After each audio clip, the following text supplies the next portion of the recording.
Muito boa tarde. Fala-vos Pedro Martins Barata, da Get2C. É com muito prazer que estamos aqui nas instalações da nova SPE, nesta edição do Greenfest, com um painel de nossos amigos e conhecidos para falar sobre um tema que achamos, temos a modéstia de achar bastante interessante, que é o papel da tecnologia e uma particular abordagem da tecnologia à temática das Smart Cities. Passo desde logo a apresentar o painel. Tenho no meu lado direito, diretamente ao meu lado direito, a Joana Balsemão, que é atualmente vereadora da Câmara Municipal de Cascais, portanto, estamos no território da Joana, com as áreas de qualificação ambiental e estrutura verde, alterações climáticas, ODS, cidadania e participação. Em tempos, já assessorou o Ministério do Ambiente e, entre outras funções, foi consultora técnica da Representação Permanente de Portugal, onde teve responsabilidades na negociação de várias propostas legislativas, diretivas, várias sobre política ambiental, climática e energética. À minha ponta direita, Ladies First, Susana Carvalho, que é especialista em marketing e comunicação, curiosa, crente na natureza humana, uma mente inquieta, tenho aqui nas minhas notas, e que posso corroborar porque já temos colaborado várias vezes, e que levaram-na exatamente a trocar o conforto de uma carreira numa multinacional bem-sucedida da área de marketing, de comunicação, a JWT, para se lançar numa carreira a solo, com uma marca própria, a Earthwatchers, Restoring Balance, recentemente em fevereiro de 2020. Focada exclusivamente em agir com impacto, ali as ferramentas do marketing e da comunicação, às áreas de sustentabilidade e das alterações climáticas, procurando tornar temas complexos e em conceitos e mensagens mais simples, encontrar o tom certo para essas mensagens, por forma a acelerar a mudança de comportamentos, incentivar a partilha de conhecimento, influenciar boas práticas, envolvendo e estimulando cidadãos e comunidades. Aqui também na nova SBE tenho, feita do meu lado esquerdo, Silvino Lúcio, que é vice-presidente da Câmara Municipal da Zambuja desde setembro de 2020, tendo sido eleito vereador da Câmara Municipal da Zambuja desde 2013 e com responsabilidades nestas áreas de água e saneamento, resíduos urbanos e reciclagem, ambiente, parques e jardins, iluminação pública, enfim, várias outras responsabilidades próprias. A sua atividade profissional foi desenvolvida no Conselho, onde desde sempre tem vivido, como empresário nas áreas de obras públicas e é um destacado membro da Comissão Política Conselhia do Partido Socialista e da Comissão Política Nacional do mesmo Partido Socialista. Portanto, este é o painel e nós iremos falar sobre exatamente o quê? Qual é que é o desafio? Normalmente associamos a nossa imagem, na forma como criamos imagem, a nossa imaginação, o termo Smart City, até em termos imagéticos, da forma como é pensado, a algo moderno, pós-moderno, que releva para as questões das tecnologias, da aplicação da tecnologia avançada, de comunicação, de informação, a utilização de anglicismos como Big Data, enfim, vários desses tipos. Quase que pensamos assim num universo à la Metrópolis, para quem conhece o filme Metrópolis do Fritz Lang, embora Fritz Lang tenha feito esse filme nas décadas de 30, é algo como uma espécie de visão, passa pelo pleonasmo, uma visão visionária. Então, e se nós pensássemos antes nestas questões da sustentabilidade e da sustentabilidade no espaço urbano, portanto, numa Smart City, mas em que o smart não é necessariamente a tal tecnologia avançada, ou não é só a tecnologia avançada, mas é sobretudo a forma como essa tecnologia é aplicada e, inclusivamente, recuperando tecnologias que são antigas ou ancestrais. Se nós pensarmos um bocadinho, vemos que, mesmo perante um desafio, como todos nós estamos aqui neste momento claramente a pensar nesse desafio, que é o desafio da pandemia em curso, do Covid-19, a verdade é que até ao momento, e até à espera de melhores notícias. A grande arma que nós temos é uma tecnologia que eu tenho aqui na mão e que se chama uma máscara. Não é exatamente uma tecnologia particularmente desenvolvida, é interessante, esta aparentemente é das mais desenvolvidas, mas seja como for, é uma tecnologia aplicada de uma forma, digamos assim, bastante tradicional. E é por isso que é sobre esse tema, geralmente, que vamos discutir, com responsáveis diretos de autarquias, com pessoas ligadas à comunicação e vamos começar primeiro com uma intervenção da Luísa Ferreira Nunes, que nos vai enquadrar este tema, mas antes de passar a palavra para a Luísa Ferreira Nunes, temos um pequeno vídeo para o qual chamamos a vossa atenção. Muito obrigado.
E eu começava então por uma primeira questão que tem a ver com como enquadramento para esta temática da utilização da tecnologia.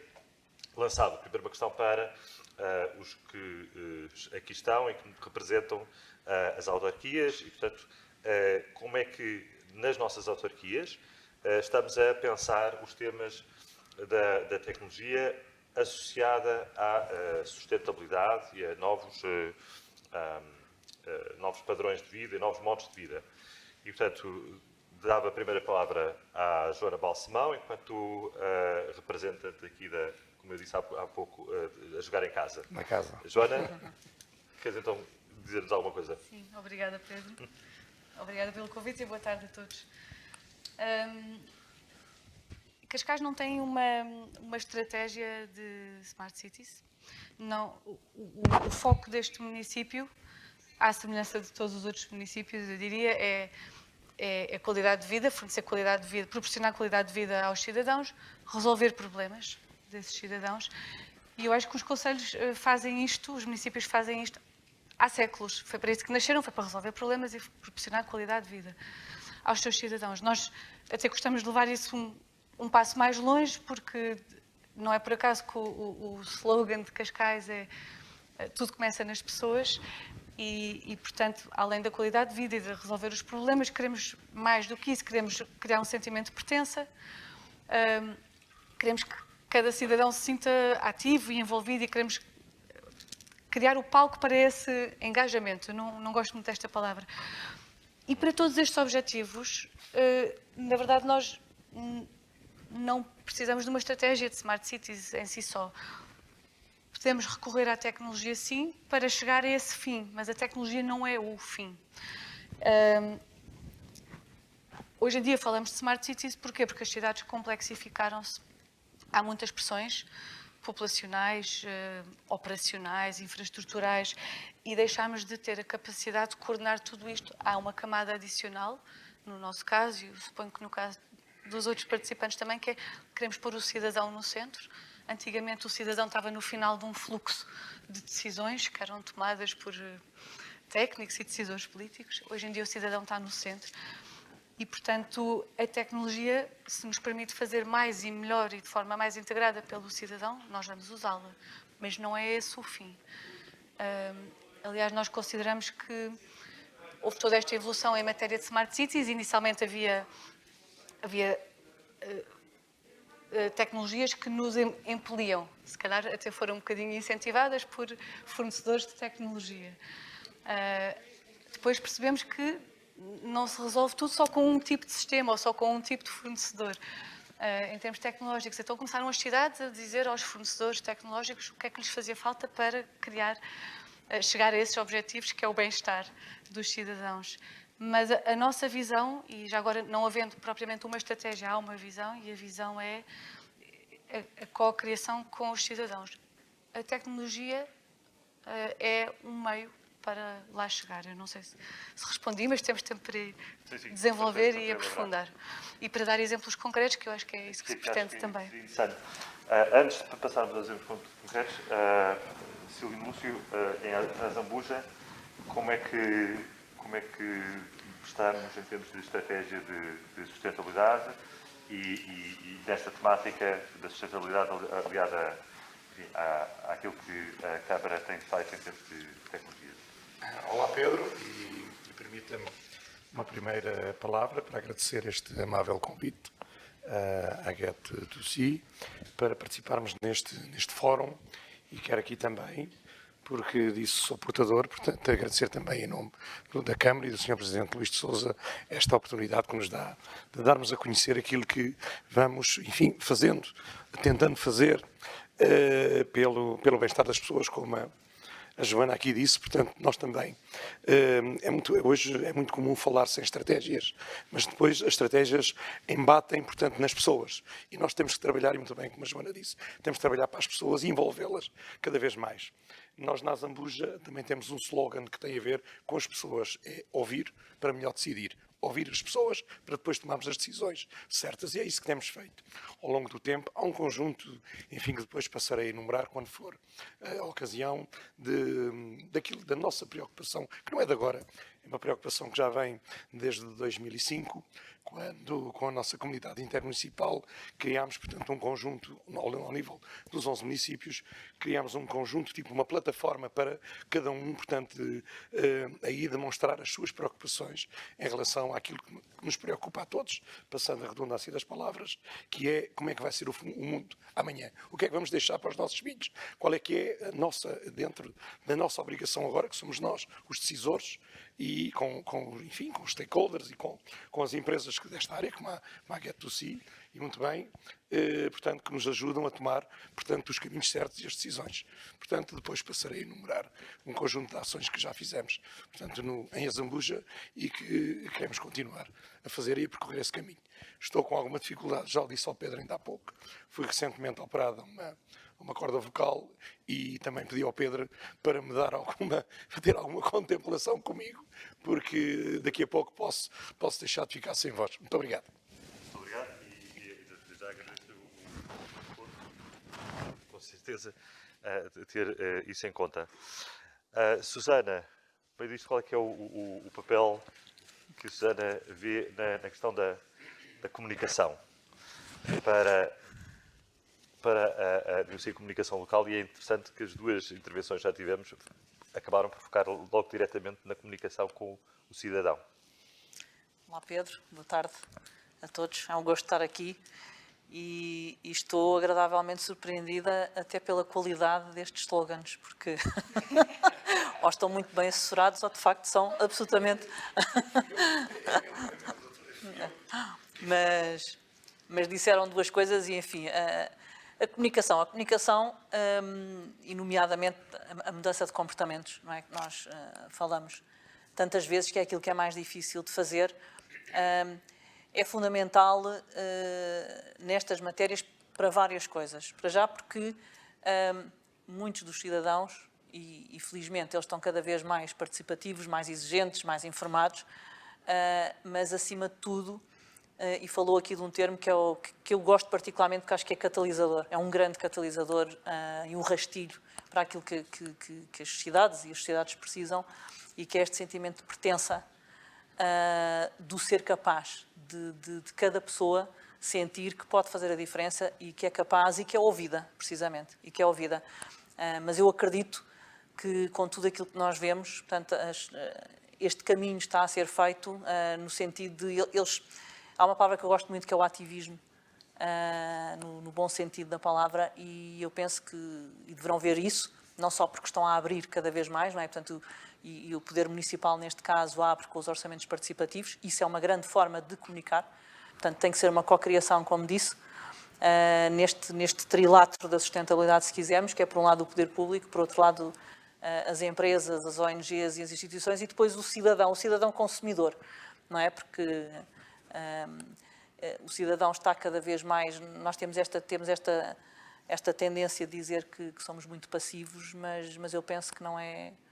Eu penso que não é assim tão verdade e que cada vez mais há esta abertura para percebermos que temos que ser, que tem que ser a sociedade civil também e tem que ter essa oportunidade. A comunicação realmente, de um ponto de vista de todas as ferramentas, ela pode ajudar numa série de coisas. Dentro da sustentabilidade, que é uma palavra difícil, não é? Eu prefiro falar em equilíbrio, porque há muita gente que não faz ideia o que são as alterações climáticas, o que é descarbonização, o que é o metano, o que é a acidificação, mas sabe o que é o equilíbrio.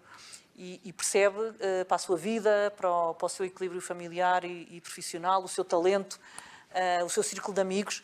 E, portanto, eu penso que não temos que ter estes fundamentalismos e a comunicação pode ajudar, não só a trazer mais dados, a dar mais pistas, a dar exemplos e a dar o retorno e o feedback do que é que está a correr bem e o que é que não está a correr bem. Mas, portanto, é este conjunto e nomeadamente nestes temas, não é? Nestes temas complexos, como dizia há pouco, há que simplificar e que aproximar, porque as pessoas chegam lá, não é? E elas muitas vezes querem ajudar, querem participar e também não sabem como. Portanto, acho que é um caminho a percorrer e que tem que ser acelerado e que está a acontecer e temos já muitas evidências. E temos exemplos de campanhas bem-sucedidas em termos de mudança de comportamentos em Portugal, recentemente? Assim, de repente, estou a pensar. Bom, campanhas... Campanhas ou... Sabe que eu sendo publicitária, acho que... penso que campanhas publicitárias em si, enfim, há algumas, mas não é tanto a publicidade em si, mas há programas, há casos interessantíssimos mais em termos, como eu digo, de programas e não tanto o anúncio de televisão. Por acaso, enfim, não queria estar a citar marcas, não é? Mas por acaso até vi uma muito engraçada, agora há poucos dias, não sei se é suposto estar a falar de marcas, mas que, por exemplo, que se dizia para as pessoas andar a pé. Por exemplo, esta vi agora há poucos dias, para as pessoas andarem a pé, portanto, seja de bicicleta, seja a pé, vi cartazes na rua onde se dizia quantos passos até à loja. Por exemplo, há coisas tão pequeninas e tão simples que realmente se consegue chamar a atenção das pessoas, não é? Exatamente. Joana, há bocado falavas de exemplos de low-tech, vamos a eles. Pegando no que a Susana, na pergunta que fizeste agora à Susana, o que é que pode ser bem-sucedido e mal-sucedido para incentivar alterações de comportamento, e de facto é um desafio, e durante muitos anos pensámos que era tudo muito linear. Poder público, local, forneço informação ao cidadão e o cidadão vai automaticamente alterar o seu comportamento. Portanto, o cidadão sabe que não deve usar plástico descartável e, portanto, vai deixar de usar plástico descartável. Naturalmente, não é assim tão simples. E, portanto, percebemos que é preciso... Eu li um documento muito antigo, por falar em low-tech, do governo inglês, que fala sobre o diamante da mudança e tem 4 E's, são em inglês, mas é o encorajar, o incentivar, o dar o exemplo e o enable. Okay? Permitir. E é exatamente a conjugação de tudo isso. Um exemplo pequeno. Garrafas de plástico descartáveis eram usadas em todas as reuniões da Câmara Municipal, por exemplo. Muitos funcionários traziam as suas garrafinhas de água de plástico de manhã para o trabalho. E aqui vamos usar o dar o exemplo e vamos usar o enable, permitir a diferença. A Câmara colocou dispensadores de água purificada em todos os seus 50 e tal edifícios e forneceu garrafas de vidro e cantis, para quem não trabalha em escritório, a todos os funcionários, copos de vidro para todas as reuniões. Acabou-se o plástico, a Câmara deu o exemplo e deu o mecanismo que permitiu alavancar essa mudança. Portanto, não basta dizer, às vezes é preciso criar essa ferramenta, fornecer a ferramenta para que as pessoas possam levar isso a cabo. Isso é um exemplo low-tech, o tema aqui é tecnologia, mas posso dar um exemplo que tem a ver com tecnologia, ainda não está em curso, mas vai estar no âmbito da plataforma Mobi Cascais, que é a plataforma que agrega todas as modalidades de transporte, desde transporte público rodoviário, autocarros, Ubers e afins, as bicicletas fornecidas pela Câmara, etc. Nessa plataforma, quem a utilizar daqui a uns meses vai poder saber exatamente quanto é que está a poupar em termos de emissões por usar o transporte A, B ou C versus o... E vamos dar-lhes pontos. Portanto, isto é um incentivo e isto é possível através das tecnologias. Portanto, são aqui 2 exemplos. Isso é bastante interessante. Eu estive recentemente, tempos pré-Covid, em Londres e quando fazia o transporte, quando planeava a minha deslocação em Londres, tinha exatamente uma aplicação dessas, mas não tinha pontos, tinha simplesmente a informação que me dava, mas era já o suficiente, pelo menos era um primeiro passo para permitir ao cidadão uma escolha mais consciente, mais informada. Na Zambuja temos algum exemplo que possamos pensar seja de aplicação de tecnologia, seja de mudança de comportamentos que a Câmara esteja a fazer ou a tentar proporcionar, como o enabling que falava a Joana? Nós na Zambuja, e só para voltar um bocadinho aqui atrás, aquilo que já aqui foi referido no painel, os municípios têm feito e têm tido um papel, portanto, importantíssimo nesta mudança, portanto, de atitude e de mentalidades, nomeadamente cada um ao seu nível, como é lógico, não é? Com mais informação, como ainda há pouco foi referido, com menos informação, mas a atitude que os municípios têm tido e o da Zambuja tem sido, portanto, de sensibilização às pessoas. Eu às vezes custa-me, vou dar um exemplo muito prático e muito objetivo. Eu vejo pessoas que andam de carro 150 metros para virem para o local do trabalho e nós não conseguimos ainda que eles incentivá-los para eles virem a pé. Mas depois, e permitam-me esta abertura, que estamos aqui,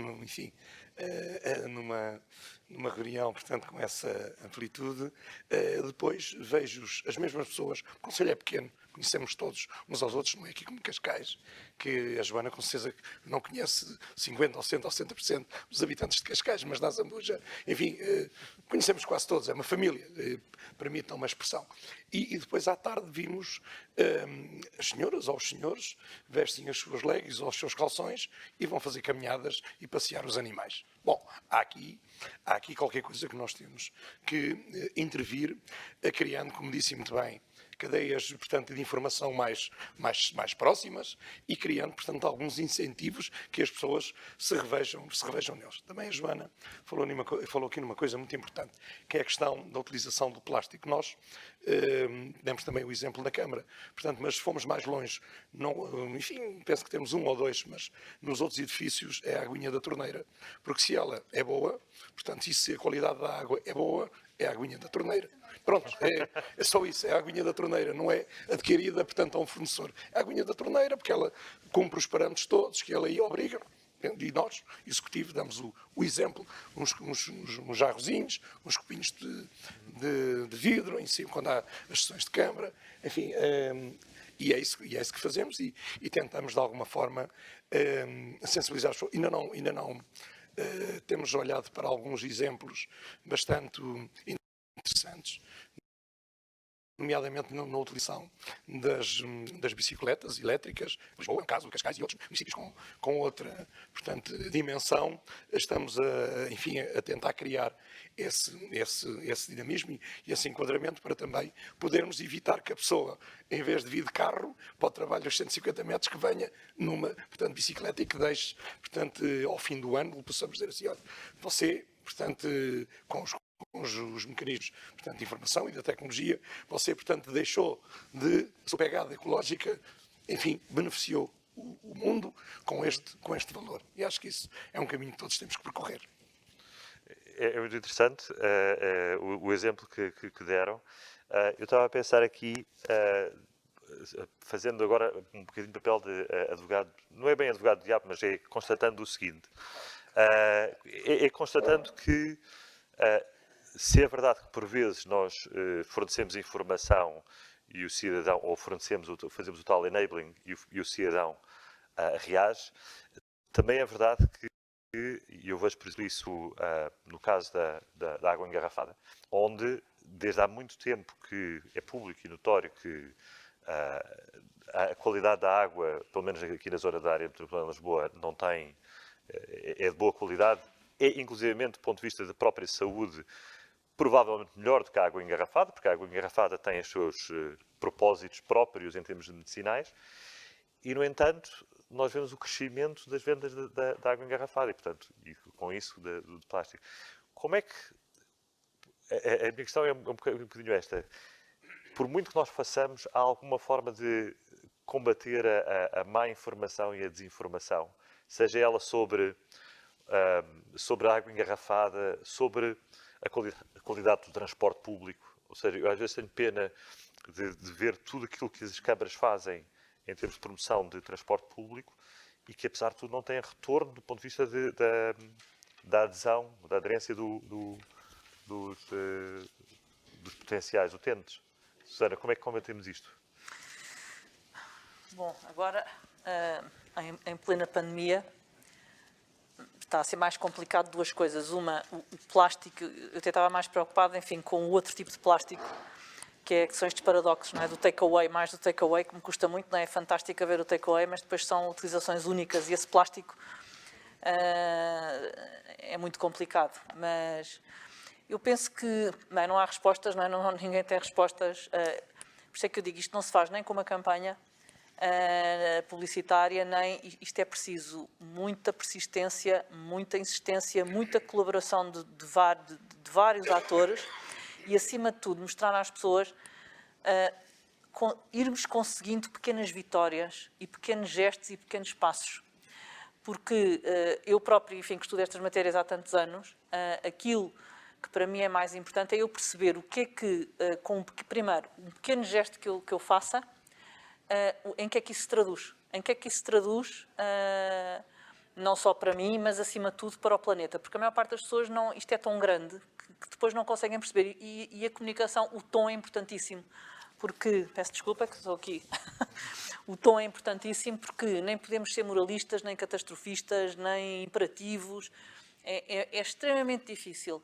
Mas até podemos utilizar outro tipo de ferramentas, podemos usar jogos, esta coisa da gamificação ou da competição saudável, mas acima de tudo eu acredito que esteja em pequenos passos e nós podemos ir superando cada dia. Imagino, falou há pouco da bicicleta ou o engarrafamento, enfim, as pessoas têm que perceber também o que é que estão a fazer em termos de plástico, mas isto tem que ser resolvido também antes, não é? Portanto, antes de haver consumo, há produção. E por isso nós temos que olhar para toda a cadeia de valor e tem que se tentar perceber e as empresas têm que perceber. Portanto, estamos aqui todos, naturalmente, numa economia de mercado e estamos aqui todos para viver bem e ter lucro e tudo isso, Mas isto é de todos, é um objetivo de todos. Não vale a pena eu estar a querer ter a água da torneira e depois ter promoções constantes, baratíssimas, com garrafas de plástico, estão a ver? Portanto, tem que haver consciencialização por parte de todos. Eu não digo que agora de repente é deixado de se vender água engarrafada ou de outras coisas, mas temos que ir mudando a pouco e pouco. Ok, há água engarrafada. Porquê que os supermercados não vendem água engarrafada, mas também uma água de torneira, por exemplo? Ou deixarem ou diminuírem, como vemos já com muitos outros produtos, por exemplo, a granel, com menos packaging. Estão a ver? Portanto, isto tem que ser o tal círculo com políticas públicas, sejam penalizações, sejam incentivos, como com as próprias empresas a mudarem toda a cadeia de produção, toda a cadeia de valor. E depois o próprio consumidor, porque muita gente está já a fazer, mas acredita que pode ir fazendo um pouco mais. Eu hoje posso não andar de bicicleta, como falava há pouco, não é?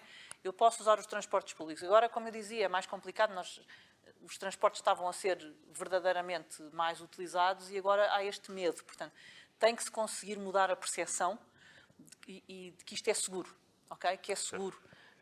Porque as pessoas realmente ficaram com mais medo, não é? Mas, ok, eu ando de bicicleta, eu vou uma vez por semana de transporte público, posso ir 2, depois vou aumentando. Eu tomo duche uma vez por semana com 3 minutos, passo a fazer mais. Eu como carne uma vez por semana, não como carne uma vez por semana, duplico. E por aí fora. E, portanto, podermos fazer e dar alternativas, dar escolhas às pessoas, dos mais simples àqueles mais difíceis. E fazer isto com todas as ferramentas ao dispor, sejam com documentários, com vídeos, com jogos, com exposições, com conferências, com o próprio ensino. Acho que tem que ser tudo. Sinceramente, acho que temos que usar as ferramentas todas, ir testando aquelas que são mais eficazes e também perceber que isto não é tudo de uma vez e, acima de tudo, podermos explicar o que é que de bom está a acontecer. Normalmente só dizemos o que é mau, não é? Mas não dizemos o que é bom. E aqui eu acho que, sem grandes tecnologias, mas por isso é que eu falava há pouco do feedback,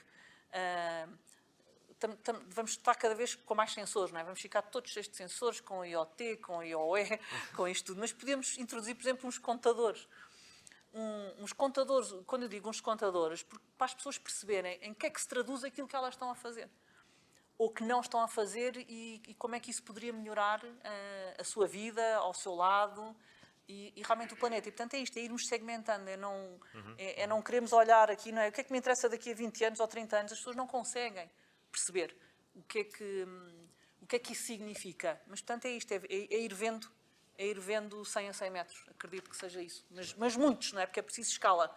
É preciso escala, não é? Naturalmente. Porque senão muitos, mas já, digamos assim, já do ponto de vista de não de ser demasiado ambicioso para não tropeçarmos, mas irmos dando caminhos seguros.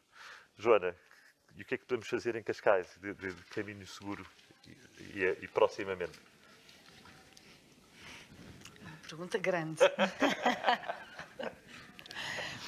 Eu, com alguma objetividade, /subjetividade, arrisco-me a dizer que considero que estamos no bom caminho, mas há tanto para fazer ainda.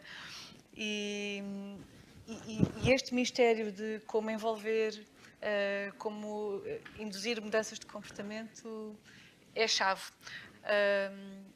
Tivemos, no outro dia, os resultados de um projeto financiado pela União Europeia, um projeto piloto, com cerca de 3.000 moradores em Carcavelos, aqui ao pé, que chama-se Waste for Think, e trouxe-nos alguns dados interessantes a nível das tais mudanças de comportamento. Tinha a ver com resíduos, separação e como é que podíamos aumentar a fatia de reciclagem daquelas famílias, sabendo à partida que não estavam a reciclar mais do que 12% do lixo que produziam, que é a média em Cascais e no país.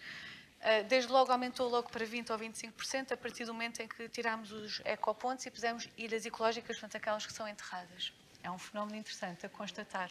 Ou seja, as pessoas... Só pelo facto de estar enterrado? Só pelo facto da contemporização ser diferente.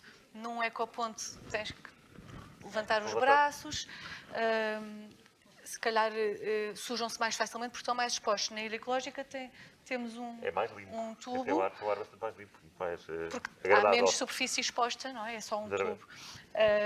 Depois conseguimos subir para 30% através da gamification.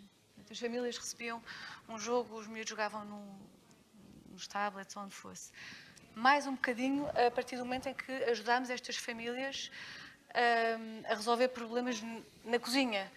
Eu tenho que separar, mas não tenho espaço para pôr. Então nós íamos às cozinhas e ajudávamos a encontrar uma solução. Portanto, aqui lá está o enabling, o oferecer as soluções.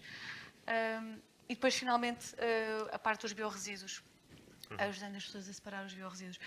E, portanto, aqui com uma mistura de políticas, não é? De algumas de soluções pragmáticas, outras de induções, incentivos, de repente chegamos aos 40%, 45%. E isto é muito interessante, lá está, é um pequeno exemplo. Há bocadinho falavam da desinformação e o que é que se faz para combater a desinformação. Eu não estou nas redes sociais e, portanto, perco aqui, eu sei, uma parte grande da equação.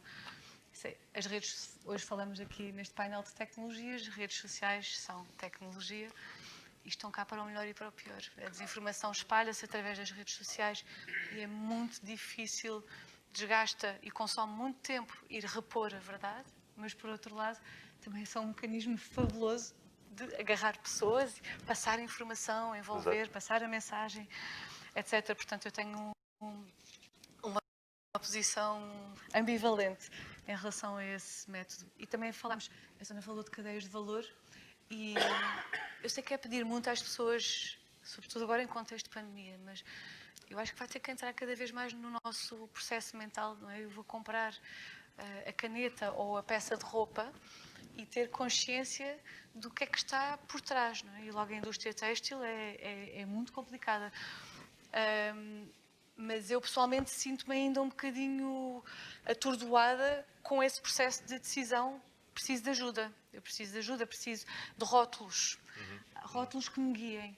E eu vivi em Inglaterra há mais de 10 anos atrás, numa altura em que uma grande cadeia de supermercados contratou uma série de universidades e consultores porque queria colocar um rótulo, A, B, C, D, até ao F, em todos os produtos que estavam nas suas prateleiras, desde os shampoos até à comida para gato. Rótulo esse que seria indicativo da pegada ecológica, ou pelo menos carbónica, daquele produto. E eu fiquei extremamente esperançada, porque como consumidora isto seria, não é, a par e par com o preço, um fator para o meu processo de decisão e um auxílio enorme. Os lobbies depois falaram mais alto e o processo caiu por terra, infelizmente, mas eu acho que seria uma ajuda bestial termos esse tipo de apoio. Bom, há vários estudos e nós sabemos que temos um enorme caminho para percorrer, mas eu acredito mesmo que, por isso é que eu chamo sempre o consumidor cidadão, porque as pessoas realmente precisam e precisam de saber a origem, e eu acredito, bem, os mais evidentes é na alimentação, não é? Eu costumo dizer a brincar que não temos que ser todos vegan ou todos hippies, portanto há aqui um espectro gigante para irmos mudando os comportamentos, mas nomeadamente na roupa, como falou, não é? Que é um do tipo de artigos de matérias-primas que podem e devem ser mudados e que causam mais, que emitem mais CO2, mas as pessoas realmente, se tiverem à sua mão, lá está, assim como o poder político incentiva e aproxima-se, não é? E faz o tal, tanto de não só dar o exemplo, como tem que dar o estímulo, não é? E dá o acesso. As pessoas vão lá. As pessoas vão lá. Eu penso que nas roupas, por exemplo, nós temos já temos vários exemplos de roupas em segunda mão, de trocas, mesmo de alguns artigos de luxo que as pessoas até fazem, seja por dinheiro, por não haver, e não faz mal nenhum, porque a funcionalidade e a questão preço está lá sempre. Tem que ser para além do preço, portanto, que outros benefícios, e por exemplo e mesmo conheço muitos adolescentes e jovens que têm, como às vezes querem levar alguma coisa que seja mais cara e de marcas de luxo, e alugam. E, portanto, esta coisa da troca, do alugar, da segunda mão, começa a entrar, começa-se a enraizar. E eu penso que temos temos um caminho ainda grande para percorrer, mas acho que estão lá. E as pessoas começam a perceber, seja por necessidade, seja por serem que é inteligente, não é? E este consumo consciente, eu acho que as pessoas estão realmente a fazer esse caminho, de consumir menos e de consumir melhor. E tem que ser sempre a par essa informação. Temos que ir tendo a informação. E as políticas têm que o fazer, porque há muitos anos eu nunca percebia porque é que todos aqueles produtos que são mais, e ainda hoje, aqueles produtos que são melhores, que são mais, que são sem pesticidas e por aí fora, porque é que são sistematicamente mais caros? Porquê? Não é? Portanto, tem que haver esta conscienciação, tem que haver esta mudança de políticas, as cadeias de valor têm que se tornar, todas elas, temos que olhar para toda a cadeia de distribuição. A produção local, por exemplo, eu ia falar de uma coisa muito low-tech, mas Então, em termos, tinha aqui alguns exemplos low-tech, e gostava de aproveitar este exemplo em termos de, pelas piores razões, que foi a pandemia, não é? Nós discutíamos há 1 ou 2 anos, discutíamos o que é que iriam ser as cidades em 2030, em 2050. Lembram-se então, e aquilo antevíamos, não é? Portanto, discutíamos isto entre nós, políticos, portanto, todos os stakeholders, até a propósito do retorno à neutralidade carbónica, e lembro perfeitamente, dizemos isto, o que é que vai acontecer? Portanto, vai haver, as redes de transporte vão ser mais eficazes, os carros autónomos, as pessoas, portanto, vão deixar, vai haver muito mais aluguer, portanto, vai-se deixar de comprar carros, e o que é que vai acontecer? O tão ansiado teletrabalho. O que é que vai acontecer aos prédios mais vazios, aos parques de estacionamento? E uma das coisas que se falava, lembro perfeitamente, era termos mais, deixarmos a natureza invadir-nos mais e nós próprios. E com as hortas, portanto, as hortas biológicas, por exemplo, não tem que ser só estas hortas comunitárias, que eu acho que é uma coisa que é fantástica e que está a acontecer na maior parte dos municípios, as coletivas, mas também não temos que ir todos cavar a antiga, quer dizer, por exemplo, as hortas preguiçosas que ocuparem telhados das empresas e por aí fora. Isso, por exemplo, é uma coisa importantíssima, é importantíssima por todas as razões, até para nós conseguirmos ter mais autoabastecimento e mais produtos sazonais e locais, e as pessoas querem fazer isso. E podermos também embaratecer. Portanto, o preço tem que baixar para estas coisas. Outra coisa também low-tech que me parece, não sou muito especialista em plantas, mas a Luísa é mais, mas, por exemplo, os polinizadores. Nós podemos ter nas nossas varandas, podemos ter nas empresas, algumas plantas que nos tragam, que nos ajudem a polinizar, os alecrins, os rosmaninhos. Eu sei que as pessoas têm medo das abelhas, por exemplo, não é? Mas não estou a dizer que vamos agora todos adotar abelhas, mas cá até era uma boa ideia, adotar uma abelha, mas pode ser borboletas, não é? Mas, portanto, pensarmos em plantas que realmente ajudem. Isso é uma coisa que penso que é interessantíssima, para além dos parques e dos jardins que estão a acontecer, portanto, em todo lado. E isso é um indicador de qualidade de vida e de bem-estar. Nós devemos medir, nós devemos ter um indicador para a pegada, não é? Para a nossa pegada de bem-estar. E, finalmente, uma outra, que também parece que é low-tech, e que já se abordou aqui ligeiramente, mas e que eu acho que são outros pequenos passos que ninguém pensa. E eu estou a pensar mais nisto agora, até porque estamos a viver isto, não é? Todos. Que é a cultura. Eu não sei se a cultura pode ser chamada low-tech, mas acredito que sim. E que é perfeitamente, é tão identitário, não é? Dos povos, das regiões, das cidades, e que estão a sofrer imensamente, como todos sabemos, não é?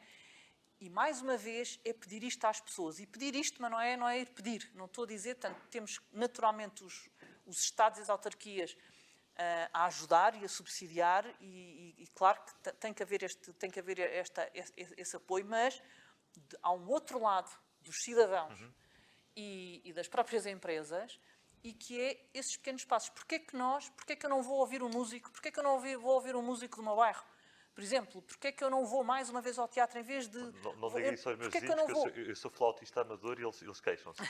Não, Pedro, mas, por exemplo, está a ver, falou-se aqui há bocado das redes sociais e do... comprem uma notícia, sim, não é? sim. Nós ouvimos todos nos jornais, as audiências subiram imenso, mas as vendas não aumentaram. Então, cabe a cada um de nós. Como é que podemos, não é? Naturalmente, as pessoas têm o seu orçamento, mas o que é que se cada uma fizer, está a ver? Eu não sei contabilizar isto, mas vocês que sabem... imaginem o que é na vida de uma pessoa de um ano, o que é que significou eu ir mais uma vez ao teatro, eu comprar mais um livro, eu ir mais um dia de bicicleta, eu comer menos carne 2 vezes, eu não sei, mas se contabilizar isto e mostrar às pessoas, isso dá-lhes alento, para elas continuarem. E para irem fazendo os tais, e para irem aumentando esse tipo de... pessoalmente, sendo eu um urbano, digo assim, vivendo eu 24 horas num ambiente urbano, senti mesmo, e continuo a sentir, a falta dessa natureza no espaço urbano. Na Azambuja, como noutras situações, o que é que o poder autárquico pode fazer e quais é que são as limitações também para aquilo que é a vossa atuação enquanto autarquia? Bom, aquilo que se pratica nos municípios, em função da sua dimensão, depende também um bocadinho das políticas que cada autarquia quer portanto, implantar nos seus territórios. Elas não são muito diferentes umas das outras, porque elas, portanto, complementam-se, nomeadamente, com maior volume ou com menor volume. Nós, na Azambuja, para pegar nas palavras da Joana, se me permite, nós também já tivemos essa experiência, portanto, bastante surpreendente de começarmos a enterrar, permitem-me o termo, a enterrar, portanto, a criar as ilhas ecológicas, portanto, enterradas ainda há 3 dias, uma situação que estava lá bastante complexa e muito crítica da população, que a população sentia e nós também o fizemos e começámos logo a ter uma resposta diferente. A reciclagem é um tema que é muito querido, penso que a todos os municípios. Nós estamos inseridos na Valor Sul e há um gráfico onde cada município tem ali o seu gráfico em termos daquilo que consegue, portanto, entregar como para reciclagem. Nós subimos 2 lugares, estamos muito para baixo, temos muito que fazer. Temos muito que fazer. Subimos 2 lugares porque também houve uma dispersão pelo Conselho. O nosso Conselho é um Conselho com 263 km². Portanto, tem uma área assustadora. E tem 3 ou 4 agregados urbanos mais fortes, nomeadamente a sede do Conselho, onde conseguimos, de alguma forma, e onde é que tem mais pessoas, e onde é que conseguimos, de alguma forma, portanto, implementar estas medidas e estas políticas mais agressivas, no bom sentido, para o ambiente, para que as pessoas se revejam nelas e que nos entreguem, portanto, os objetos a reciclar. Mas enfim, nos meus pensamentos, às vezes ponho-me a pensar desta forma. Nós temos feito campanhas de sensibilização nas escolas, que são muito importantes, mas por vezes abandonamos um setor que eu acho que é, se não estratégico, muito importante, que é quem leva, quem é que vai pôr os recicláveis nos sítios certos. São as pessoas, são os pais, são os avós, e nós centramos as nossas campanhas nas escolas, para se passar a mensagem, mas depois ela portanto, o portador, o que vai pôr o óleo no oleão, o que vai pôr a garrafa de plástico e o cartão, enfim, nos ecopontos, não são as crianças. Eu acho que nós estamos a tentar fazer isso, já demos indicações aos serviços para fazermos uma campanha de sensibilização também para as pessoas, com algumas medidas que possam ter efeito na vida delas, com alguns, enfim, descontos nas piscinas, descontos naquilo que é nosso, naquilo que é da Câmara. Já temos, mas aprofundar mais essa ligação para as pessoas sentirem que ao fazerem, ao terem esta atitude, podem ter, portanto, benefícios, mas têm que os sentir. A Joana tocou aqui também num assunto que eu acho que é muito importante, que é a questão das redes sociais. Eu sou adepto quanto baste, porque também depois nós perdemos muito tempo e muito bem, por vezes, a desmontar uma fake news, perdemos muito tempo a desmontar e as pessoas acreditam piamente naquilo que lhes chega pelos telemóveis adentro ou pelos computadores, mas depois quando nós, enfim, tentamos mostrar, e às vezes não conseguimos, não é fácil e perde-se muito tempo aí, concordo plenamente consigo. E deixem-me só dar um exemplo naquilo que referiu em relação à questão da utilização da roupa e daquilo que ela representa em termos da pegada e da descarbonização. Eu sou filho, portanto, de uma família humilde, na minha terra, em Aveiras de Baixo. Nasci em Lisboa, mas depois fui morar para Aveiras de Baixo, que é uma das freguesias do Concelho de Zambuja. E a minha mãe, quando esteve em Lisboa, durante 6 anos, onde eu estive, era mulher a dias de uma família inglesa, alemã, perdão. E o filho da senhora, onde ela era mulher a dias, tinha a minha idade, portanto, tinha quase a minha fisionomia, em termos de estrutura. As roupas que ele não usava vieram todas para mim. Eu posso dar aqui um exemplo, sem falar em nomes. Uma das famílias mais, enfim, com uma família rica e com um grande nome, portanto, no país e no mundo, em Azambuja, teve 7 filhos, os pais já faleceram os 2, e o pai dizia-me, quando se encontrávamos, disse assim: Sr. Silvino, não é gastar o dinheiro que a gente lhe poupa. Os meus filhos têm uma costureira que me remenda as calças e remenda-me tudo para o outro que vem a seguir. Portanto, isto implicitamente tem influência naquilo que a Susana estava, portanto, a referir nessa perspectiva. Falando também naquilo que referiu, se me permite, Pedro, nas hortas sociais. Nós já temos umas hortas sociais abertas à comunidade nos terrenos municipais e que têm uma procura muito grande. E agora no momento, portanto, ainda mais. Aprovámos recentemente, fizemos a revisão do regulamento das hortas sociais. Quisemos introduzir algumas medidas também para que as pessoas se sintam úteis à sociedade. Para quê? E como? Os excessos que tenham, em vez de os estragarem, em vez de os darem aos animais, que os dessem às instituições particulares de solidariedade social. Porque era um complemento e era uma ajuda essencial, também porque faz-se a comida, enfim, tem-se comprar alfaces, cebolas, tomates, e as hortas produzem em quantidade, por vezes, em excesso. Estamos agora a implementar um processo e um projeto. Nós conseguimos, passado 4 anos, vejam lá o que é difícil, ser autarca neste país, vejam lá, passado 4 anos, e estou à vontade porque era o governo, portanto, do meu partido, não tenho qualquer problema, nenhum, portanto, tenho essa abertura de espírito e eles já sabem, portanto, que eu, enfim, nem sempre concordo com eles, enfim, é da nossa gente, é da gente de cada um. Bom, mas isto para dizer o quê?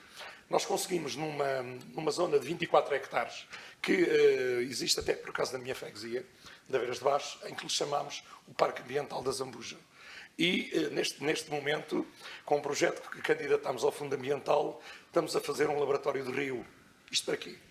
Para dizer e para mostrar às nossas gerações, portanto, e aos atuais e aos vindouros, a importância, portanto, que um rio tem dentro do nosso território.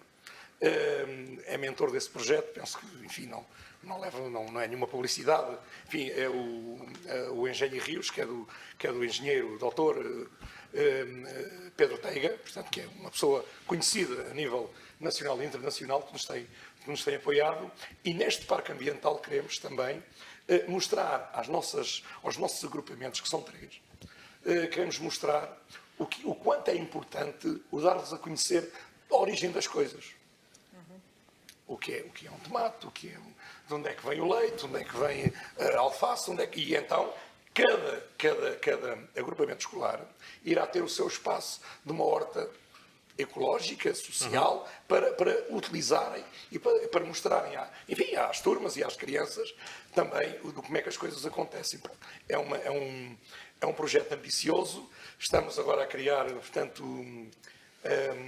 Pedro, ajuda-me, o layout, no fundo, deste espaço do Parque Ambiental. O master plan era a palavra que me faltava, desculpa, o nosso Pedro ajudou-me, muito obrigado. O master plan para, portanto, encaixarmos um conjunto de ferramentas ligadas, portanto, ao ambiente, ao bem-estar, em primeiro lugar para nós do Concelho, e numa segunda escala para fora, para mostrar e para trazer pessoas, para criar dinamismos, para trazer pessoas para a Zambuja, para mostrar que a Zambuja está no caminho certo e quero, portanto, deixar aqui um concelho mais próspero e mais amigo do ambiente. É isso que queremos fazer. Posso Muito fazer um obrigado. comentário? Sim, Só sim. aqui, estava Sim, a à ouvi-lo. vontade. Sara. Acho que falem ouvir, não é? Como é que é o slogan? Ouvir para decidir? Ouvir para Ouvir melhor para decidir. decidir. Para melhor decidir. Eu ainda há Para melhor bocado, deixe-me decidir. só dizer uma coisa, se o Pedro me permitir, e a Susana, eu tinha aqui escrito precisamente aquilo que, e não foi depois, foi antes de ouvir. Não podemos fazer tudo de uma só vez. Esta frase não é minha, eu penso que sabem de quem é. O Sr. Ministro, portanto, do Ambiente, utiliza isto muitas vezes. Não podemos fazer tudo de uma vez, e é verdade. O que estamos aqui a falar hoje, temos que criar aqui, portanto, as sinergias e energias para irmos a pouco, como disse ainda há pouco muito bem, irmos a pouco e pouco construindo o caminho. Portanto, e esta frase é excelente, excelente. Eu ia só Peço fazer este desculpa. comentário, Peço não era desculpa essa para que ter me lembrei interrompido. quando Peço desculpa. estava a ouvi-lo atentamente Obrigado. e pensei num outro verbo que é o ver. E a propósito até do tomate, e alguém costuma dizer, já dissemos isto em tom de brincadeira, mas não tem piada nenhuma. Há muitas crianças que nem sequer sabem, não é? Vêem os animais já tudo cortadinho no talho e, portanto, nem sequer sabem de onde é que eles vêm. Mas, portanto, a origem das coisas. Eu, quanto à reciclagem, enfim, deixo aqui esta sugestão. Tenho pensado imensas vezes porque eu tive esta experiência própria. Muitas vezes é quando nós vemos e não sabemos. E isto, o ver, muitas vezes é muito mais importante do que qualquer campanha de sensibilização. Eu vi há uns anos, numa série de conselhos da associação no Norte, fui lá falar para autarcas de um ponto de vista de comunicação, aliás, a propósito do zero desperdício alimentar, do desperdício alimentar, e do qual nós fomos fundadores em termos de comunicação, da campanha de comunicação na altura, Portugal não se pode dar ao lixo. Estávamos em plena troika e tinham-nos dado o rating de lixo. Eu acho que foi a inspiração, foi daí luxo e lixo. Mas, enfim, e eu fiquei absolutamente esmagada porque fui ver, portanto, antes de ir fazer o workshop com vários autarcas, fui ver as pessoas que trabalhavam com o lixo no dia-a-dia. E nunca me esqueci disto. E acho que, não sei se é possível fazê-lo, e claro, agora mais uma vez com as condições sanitárias, mas deixo aqui o repto, que é as pessoas poderem ir fazer um tour do lixo. Fazer uma coisa organizada, mas se fazemos tantos tours e tantas coisas, não tem que ser só o que é bonito, porque eu acredito que as pessoas, já há aquela percepção agora, não é? Eu separo, mas depois junta-se tudo. Exatamente. Não é? Há estes mitos urbanos, estas coisas, eu Exatamente. separo e depois não sei o quê. E então, e as pessoas não sabem, estou a ver, mais uma vez, esta coisa, a pessoa não sabe, esta desinformação. E lembrei-me disto agora porque estava a ouvi-lo e de repente fazer um tour do lixo e falar com as pessoas que estão todos os dias, que têm esta profissão, que têm que fazer isto, não só dignificar a profissão, mas eu penso que se as pessoas virem, de repente isso vale muitas campanhas. E não sei se isto, olha, deixa aqui, Joana, sim. que se calhar já fizeram, não tem sei. toda a Mas, Esta moderação está facílima. Porque... Peço desculpa, peço imensa desculpa, mas não, mas eu faço o tour da cidade, não é? Faço o tour da cidade ou do grafite, porque é que eu não hei de ir ver o lixo, sinceramente? Porque as pessoas que estão invisíveis todos os dias a fazer aquilo, para nós todos, Exatamente. eu acho que tem muito valor e pode realmente ajudar sempre mais eficaz na mudança de comportamentos. Tem imenso impacto, sem dúvida. Depois, na prática, com 216 mil habitantes e mais 500 mil visitantes, mas tem toda a razão. E isto faz-me pensar na dimensão, em todas as políticas de sustentabilidade, ao nível local e não só, há uma dimensão de hardware e software, não é? Lá estou eu com os anglicismos. E este equilíbrio, antes os autarcas trabalhavam, não é? Antes era muito o que era visível e palpável, o pavilhão desportivo, a estrada, porque também tinha que ser. Claro. E hoje em dia o software começa a ganhar terreno e é muito importante este equilíbrio. O problema é que o software nem sempre é visível. E, portanto, no que toca ao lixo, de facto, temos a sorte, e se calhar não a exploramos como devíamos explorar, de haver um fenómeno visível. Mas depois há outros fenómenos, como alterações climáticas, que não são visíveis nem palpáveis, não cheiram mal. E isto torna o nosso trabalho comunicacional mais difícil. Por exemplo, o uso eficiente da água. Isso não é sexy, mas é importantíssimo. Claro. Não é? Nós fizemos o estudo da matriz da água. Não é sexy, mas mostrou-nos o quê?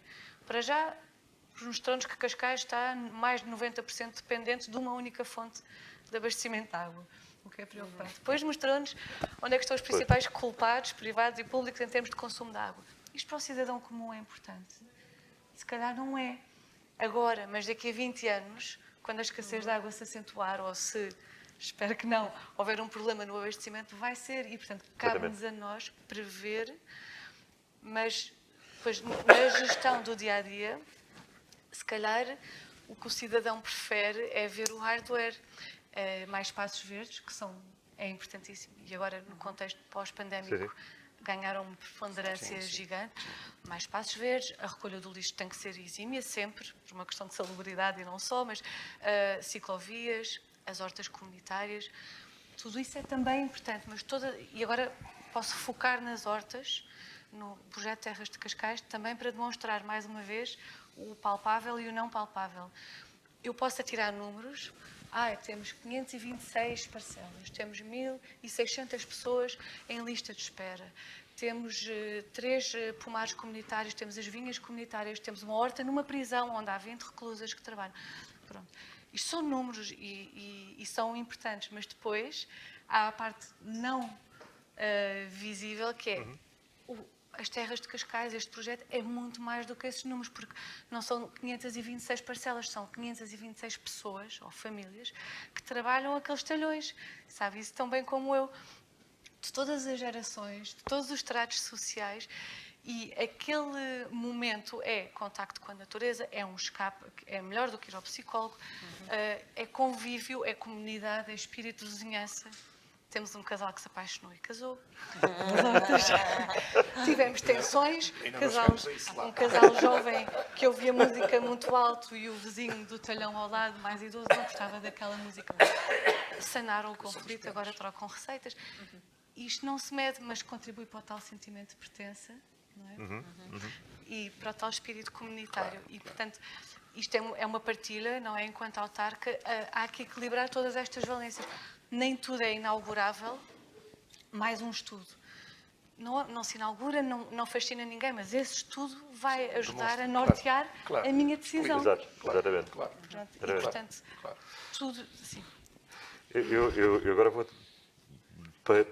partir um bocadinho do meu papel de moderador, porque a falar, Joana, eu há muito tempo atrás vivi por questões universitárias em Amsterdão e lembro perfeitamente do primeiro contacto que tive com uma horta comunitária. Eu nunca tinha trabalhado a terra e tive uma situação em que durante uma semana fiquei em casa da minha professora. A minha professora foi fazer, mas com uma incumbência, que era digamos assim, a forma de eu retribuir era, eu tinha que ir todos os dias, atravessar toda a cidade, a Amsterdão também não é assim tão grande, mas atravessar toda a cidade para ir até ao talhão dela. E adorei a situação. Depois, é óbvio que quando cheguei a Portugal nunca mais pensei nessa hipótese, porque vivo no centro de Lisboa, não tenho essa possibilidade, e mesmo provavelmente que tivesse, não tenho o estilo de vida que um estudante universitário, assim, com menos responsabilidades pode ter. Mas que eu iria agora só focar estes últimos minutos que nós temos, que é sobre, já aqui aflorámos várias vezes, a pandemia. E algo que eu achei interessantíssimo, até na altura escrevi uma coisa sobre... Quando começou a pandemia, houve uma imediata reação de... Agora que é, porque isto vai ser a grande possibilidade para nós acelerarmos certas tendências que vinham de trás. E houve algumas tendências que aceleraram e outras que, no bom sentido, no sentido de maior sustentabilidade, outras que não. Mas aquilo que fica, daquilo que eu sinto, é que há uma quantidade de coisas imponderáveis que não têm a ver necessariamente com a tecnologia. Se calhar, no meio disto tudo, a tecnologia não nos salvou até agora, se calhar as vacinas vêm aí. Mas o que ficou interessante foi a reação de vizinhança, os bons exemplos. A Susana, se calhar, é agora a altura de mostrar aquilo que trouxe. Os exemplos da boa vizinhança. Há bocado eu falava dos meus ensaios de flauta em casa, estou no meio do confinamento, e tive uma surpresa agradável, porque estava absolutamente confinado, até que tive, pela primeira vez, um contacto com uma família à frente da minha casa, que me disse, nós adoramos ouvi-la a tocar, porque é vida. Porque é sinal que há gente ao nosso lado. O não vermos as pessoas também destrói um bocadinho o som destrói isto em jeito de comentário, mas o que é que fica desta pandemia? Imaginando que ela está a acabar, esperemos, mais uns meses. Se calhar começava aqui pelo Silvino e depois fazíamos uma ronda. Ok. Eu só queria voltar aqui um bocadinho atrás, se me permite, porque tudo aquilo que a Joana, e permita-me eu estar sempre a referir a Joana, porque Cascais, quanto a mim, não quero, portanto, com isto, entrar aqui em qualquer tipo de... É um bom exemplo em termos de como se trata bem o ambiente e as políticas que têm tido, portanto, tem-nos servido a nós também de alavanca para tomarmos algumas decisões. Portanto, é uma nota, portanto, é um cumprimento especial a Cascais por tudo o que é feito pelo ambiente. Conhecemos alguns técnicos vossos, quer eu, quer o chefe de divisão, e por amizade e relacionamento, se encontrarmos noutros fóruns e temos, portanto, valorizado bastante. Portanto, eu não tenho problema nenhum, não voto cá, não tenho influência nenhuma, portanto, é uma relação que eu acho que devia de enaltecer e de fazer, porque quem trata bem o ambiente é amigo do ambiente. E, no fundo, todo este painel, o que estamos aqui a fazer é criar, portanto, sinergias e metas e dar as nossas experiências para cada um. Portanto, eu tenho aprendido com a Joana naturalmente também não pensou em coisas que nós fazemos, eu acho que é esta partilha de experiência, portanto, de conhecimento que terá uma mais-valia para aquilo que queremos, que é deixarmos alguma coisa bom para os seus filhos, para os meus netos, já tenho quatro netinhos, portanto, e é isso que é importante. E o bom ambiente urbano é essencial. Manter o lixo, retirar o lixo a tempo e horas, às vezes não é fácil, ter as ruas limpas, é isto que as pessoas pedem. Ter os jardins bem arranjados, enfim, no sítio certo, e penso que é comum a todos os municípios, portanto, tratarem destes temas, enfim, com a exatidão que têm que ter. Vou tirar a máscara, que esqueci-me que estava a falar e tinha a máscara. O Pedro perguntou-me agora, em termos enfim, de uma análise, o que é que fica desta pandemia. Eu acho que as pessoas... E também a Susana também já aqui aflorou isso, as pessoas hoje penso que estão mais despertas para as causas da solidariedade. E se alguma coisa ficar, portanto, registado na mente das pessoas, eu acho que essa é uma das causas mais marcantes que as pessoas têm que... E eu vejo isso, portanto, enfim, num ambiente urbano mais reduzido, que aqui a Joana, porque Cascais tem, enfim, como ela já disse, são 215 mil pessoas, portanto, a viver num espaço, enfim, pequeno, não é pequeno em termos de área. É muito mais difícil, há muito mais problemas, mas uma das coisas que eu acho que é essencial é precisamente as pessoas olharem para o vizinho de uma forma diferente. E como o Pedro também aqui referiu, portanto, verem se há vida, estarem preocupados se o amigo se tem, ou se o familiar, estás bom, está tudo bem, não aconteceu nada, não estás positivo, não estás, a família está tudo bem. E isto quanto a mim, enfim, permitam-me que faça este desabafo. Sou um homem do social há muitos anos, desde quase que me conheço, e tenho sentido uma força maior das pessoas de quererem ajudar, de quererem apoiar. É preciso alguma coisa para a instituição que represento e que me orgulho de representar, e é isso que eu acho que desta pandemia, portanto, e haverá outros, com certeza, outros ensinamentos que temos que saber lidar, é precisamente as causas sociais e as pessoas importarem-se com o seu vizinho, com o seu amigo e com o seu familiar. É aquilo que eu acho. Muito obrigado. Joana, o que é que fica da pandemia? Eu acho que fica um zoom. Zoom a aplicação? Também. Publicidade. Também. Uma empresa que vale muito hoje em dia. Fica um zoom nas nossas vidas. Vou ser agora, se calhar, um bocado filosófica.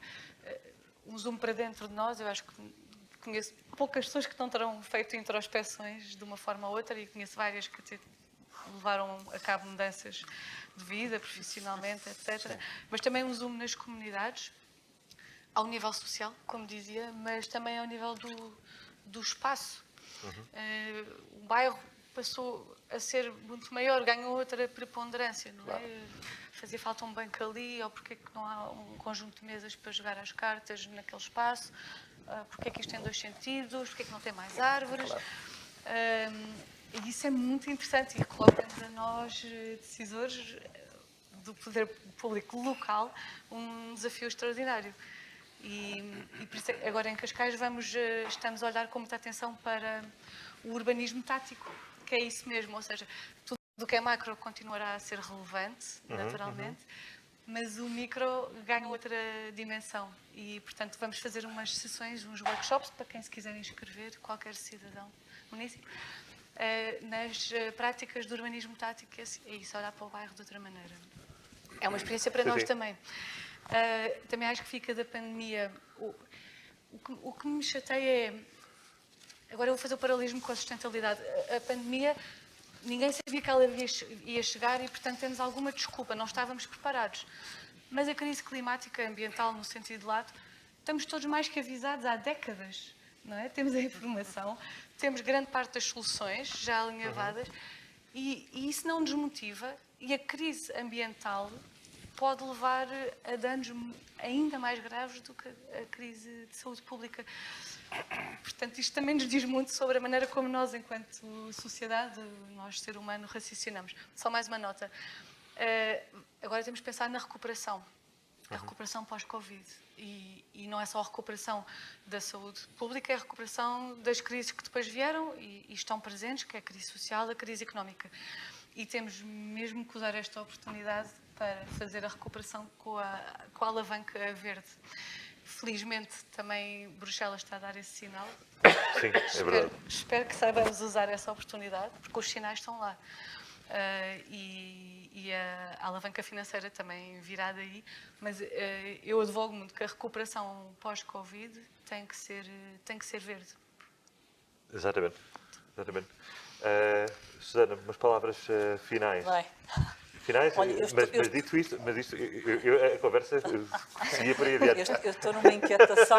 Bem, eu ia dar 2 notas, mas vou dar uma terceira e vou começar por esta, ouvindo a Joana, que é assim, eu estou tão entusiasmada, sinceramente, dentro deste horror que é, desta insegurança, porque eu acho que nada vai ficar como antes. Nós não podemos mesmo permitir que as coisas voltem. Não pode ser o business as usual, não pode ser voltarmos aos mesmos erros.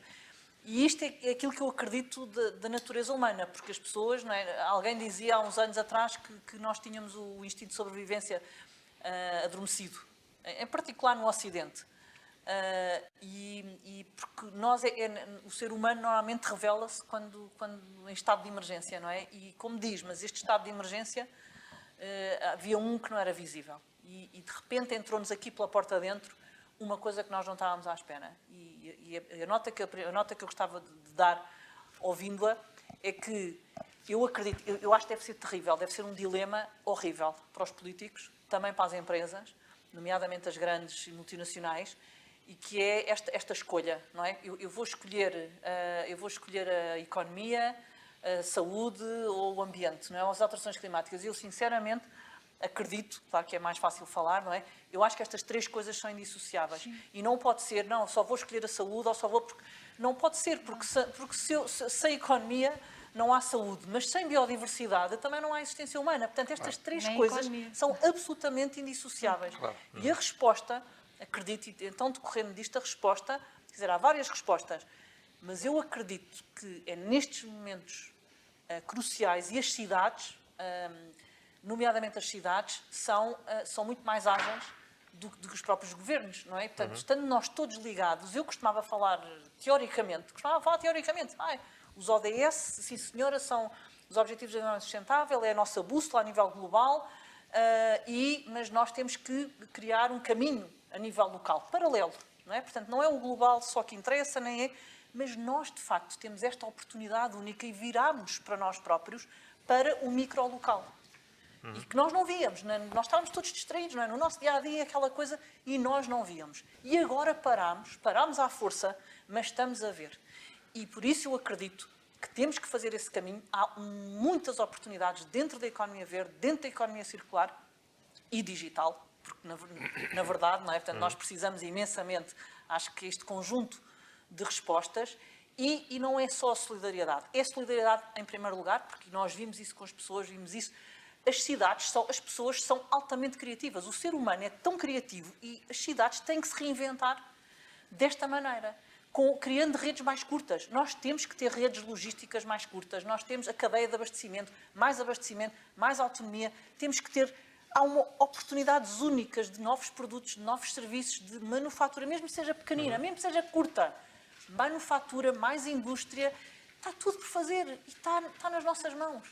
Temos é que acelerar isto e eu penso, acima de tudo, é que não podemos perder esta oportunidade.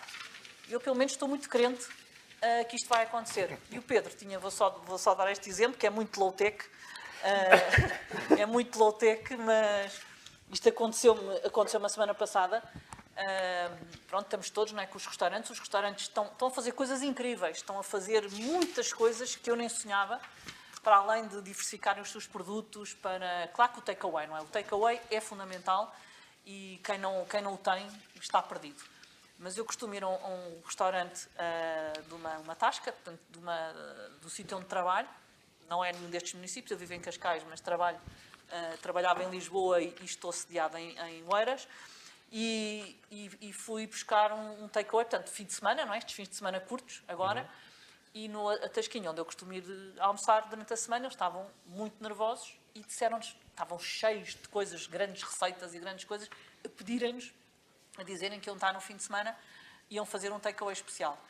E eu fui lá buscar refeições, e quando cheguei a casa, e o Palavra de Honra, fiquei tão comovida, e isto foi a semana passada, e vou lá outra vez amanhã e vou no domingo.